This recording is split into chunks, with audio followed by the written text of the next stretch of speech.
During Queen Elizabeth's state funeral, Harry's body language was portraying anger.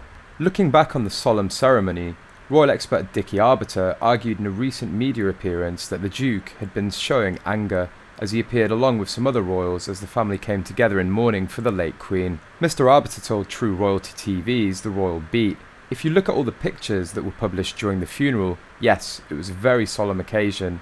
That was the order of the day. But Harry wasn't only showing solemnity, he was showing anger. That was his body language." The discussion then turned to the relationship between Harry and the Prince of Wales, with Duncan Larcombe, former royal editor of The Sun, commenting on the feud between the brothers. Mr. Larcombe said, "He's just become the Prince of Wales. He's going to be our king. It doesn't look good for him if he can't sort out the issues with his brother. He wants a leadership role.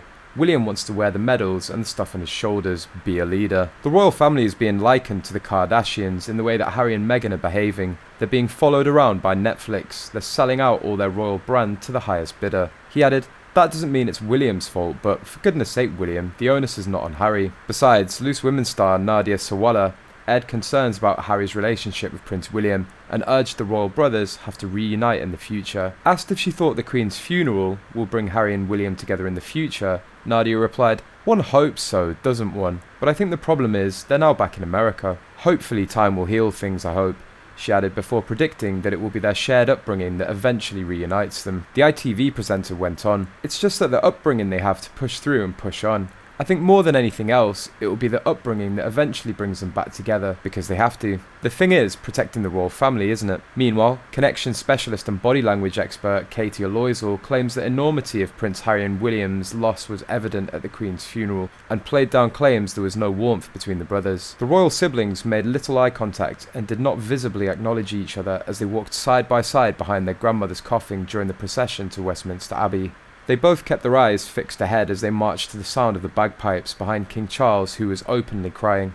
Taken out of context, one could be excused for mistaking the brothers' lack of mutual gaze and warmth as an indication of a growing rift. However, there was a distinct lack of socialising and eye contact among the royals both during the procession and the ceremony, reflecting the formality and seriousness of the occasion. While Princess Kate held Princess Charlotte's hand upon entry to the Abbey, in keeping with the nature of the occasion, even the children received little to no reassurance and comfort during the service.